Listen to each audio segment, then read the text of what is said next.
अस्सलाम वालेकुम वीवर्स, महा कुक्स में आपको खुश आमदीद। वीवर्स, आज बच्चों के लिए बहुत ही ज़बरदस्त हेल्दी फूड की रेसिपी लेकर आई हूँ।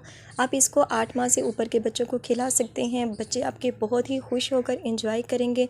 इससे उनका पेट भी भरा रहेगा और वो हेल्दी तरीके से अपना वेट भी गेन करेंगे।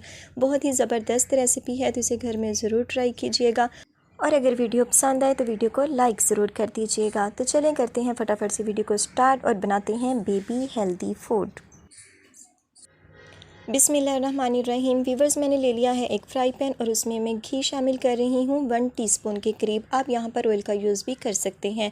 घी हमारा अच्छे से गर्म हो चुका है तो हमने उसमें ज़ीरा शामिल कर दिया है 1/2 टीस्पून और इसको हम उस वक्त तक पकाएंगे जब तक इसमें से कड़कड़ाहट की आवाज़ ना आने लगे, यानी ये हल्का सा ब्राउन हो जाए। तो वीवर्स, ये देखें हल्का सा ब्राउन हो चुका है। तो अब हमने इसमें शामिल कर देना है पानी, जो कि है मेरे पास 1/2 गिलास। तो वीवर्स, पानी को हमने बॉइलिंग स्टेज पर लेकर आना है। जब इसमें हल्के हल्के इस तरह बबल्स से आने लगे तो तब हमने इसमें शामिल कर देने हैं राइस। राइस है मेरे पास 3 टेबलस्पून। इसको मैंने थोड़ी देर पहले पानी में अच्छी तरह से भिगो लिया था। ये मेरे पास साबुत है, आप चाहें तो यहाँ पर टोटा चावल भी यूज़ कर सकते हैं। तो वीवर्स, अब मैं इन तमाम राइस को इसमें शामिल कर दूंगी। इसमें से डस्ट मिट्टी वगैरह अच्छी तरह से 2-3 वाश करके मैंने निकाल दी है।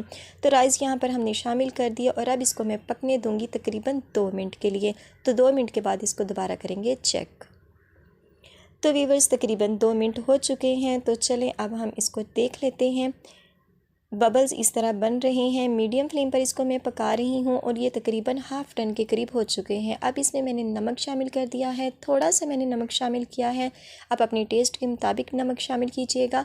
और ये है मेरे पास पालक, थोड़ी सी मैंने पालक ली है। ये भी 3 से 4 चम्मच होंगे। इनको मैंने कटिंग करके इनकी अच्छी तरह से डस्ट निकाली है और ये भी हम इसमें शामिल कर रहे हैं। और अब वीवर्स, हमने इसको पकने के लिए रख देना है। इसको मीडियम फ्लेम पर पकने दीजिएगा। उस वक्त तक पकाएंगे जब तक कि ये गल ना जाए, जब तक ये पक ना जाए, तकरीबन 2 मिनट तक। तो वीवर्स, 3 से 4 मिनट हो चुके हैं। 2 मिनट तक इसको मैंने अच्छी तरह से पकाया। फ्लेम इसका मैंने ऑफ़ कर दिया है और अब ये तकरीबन ठंडा हो चुका है। और ये देखें, ये बिल्कुल ठंडा है। अब हम इसको ग्राइंड करेंगे। तो वीवर्स, हल्का सा पानी डालकर इसको मैंने मैश कर लिया है अच्छी तरह। और ये देखें, ये बहुत ज़बरदस्त सी प्योरी बन चुकी है।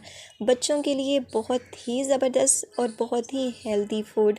8 माह से ऊपर के बच्चों को इसे ज़रूर इस्तेमाल करवाइएगा। इंशाल्लाह आपके बच्चे इसको खुशी से एंजॉय करेंगे। ना सिर्फ इसको खुशी से एंजॉय करेंगे बल्कि हेल्दी तरीके से अपना वेट भी गेन करेंगे। तो वीवर्स, ये बहुत ही ज़बरदस्त हेल्दी रेसिपी है, तो इसको घर में ज़रूर ट्राई कीजिएगा और मुझे अपना फ़ीडबैक ज़रूर दीजिएगा कि आपको आज की ये रेसिपी कैसी लगी। तो उम्मीद है आपको आज की ये वीडियो अच्छी लगी होगी। तो आखिर में वही रिक्वेस्ट, वीडियो अच्छी लगे तो वीडियो को लाइक और चैनल पर नए हो तो सब्सक्राइब करना मत भूलिएगा और बेल आइकन को ज़रूर प्रेस कीजिएगा ताकि आने वाली हर नई वीडियो का नोटिफिकेशन आपको बर वक्त मिल सके। तो इंशाल्लाह मिलेंगे अपनी आने वाली किसी नेक्स्ट वीडियो के साथ। तब तक दुआओं में याद रखिएगा, अपना और अपने प्यारों का ख्याल रखिएगा। अल्लाह हाफिज़।